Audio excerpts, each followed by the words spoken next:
السلام عليكم ورحمة الله وبركاته ولا الله سوالي ميل بقى جوجتان بقى الله يدin xafido fariintan waxaan u duubayaa waalidiinta qurba joogta ah oo waliba haysta caruurta year 2 year 1 reception nursery kuwa yaryar wiiga kan ilaa laga gaaray 17 bishan u malaynaya ama 15 ugu dambaysa waxa aad iskuulaadka uga socda Christmas play,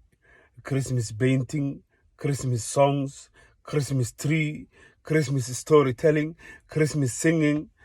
All caruurta yaryar sheekooyinkooda iyo waxbaristooda iyo storyga loo akhrinayo iyo buugaagta la akhrinayo iyo tusaalayaasha la bixinayo mainly waxay huwan yihiin Christmas iyo diintaas masiixiga. Marka runtii waa annagii waaweyn oo dad waaweyn ah ba hadda dariiqyada marayso halkan nal ku dhagan iyo raadiyaha meesha daarta hees Christmas ka socotaa iyo waa dad waxay aaminsanaayeen u dabaaldegaya Allah soo hanuuniye waxaan caruurta uga hadlayaa anigu waxaan 9 years ka soo shaqeynayay iskuulaadka waxaan aad u fahamsanahay how the manhajku ama curriculumku sida ay u shaqeyso xilliga kale waa xilli very sensitive ah waalidiinta waxaan aad ugu la talinayaa inay caruurtooda markay iskuulka ka yimaadaan labadan wiig oo waliba hartay extra tira badan waqti badan la siiyo caruurta oo laga wareysto oo waxaas laga download gareeyo oo qashinka looga tuuro oo loo sheego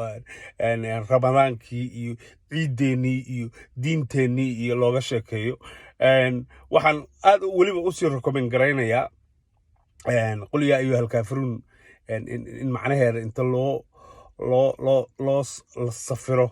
oo loo macneeyo in la fahamsiiyo la dhoo dadkaasina lakum diinakum waliya diini diintooda haystaan waxaan aan ku dhex jirnana iyo Christmas value iyo Christmas songs iyo Christmas painting iyo Christmas shaqo kuma lihin annagu dad islaam aan nahay marka runtii wiigaga kan waxa ka socda iskuuladu waa wax aad loogu celcelinayo celceliskaas badanna qulubtan yar oo soo koraysa oo very sensitive ka way dagaysaa waxa laga yaabaa ilmahaagu inuu maanta ama weekend kaliya uu oranayo Merry Christmas because salaanta iskuulka ka socoto dhan baa sida ah waxay decoration bay sameynayaan geedkii baa la sharaxayaa nalal lagu dhajinayaa waxa la sameynayaa Christmas cake waxa la sameynayaa biscuitkii xunka hayo treega u eka waxa la sameynayaa Christmas painting waxa la qaadayaa Christmas songs marka waa iyagu caruurtan duufsada kama aha waxa value waxa la diyaarinayaa qof British ah ilmaheennina way ku dhex jiraan qof British ah oo Christian ah waqtigana waa waqti iyaga ku weyn marka yuusan ilmihii nooga dhex ambane ha laga warqabo care gooniya hala siiyo waxa ku filan ilmaha markuu iskuul ka yimaado wax yar inta meel gooni la fariisto assalaamu calaykum aabe hooy seetay fiican tahay maanta how was your day maxaa soo baratay tell me maxaa ku xiiseynaysay asaga ku waramaya markaasaad oranaysaa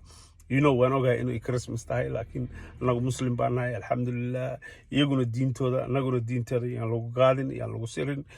saas u ogow in lagu celceliyo la joogteeyo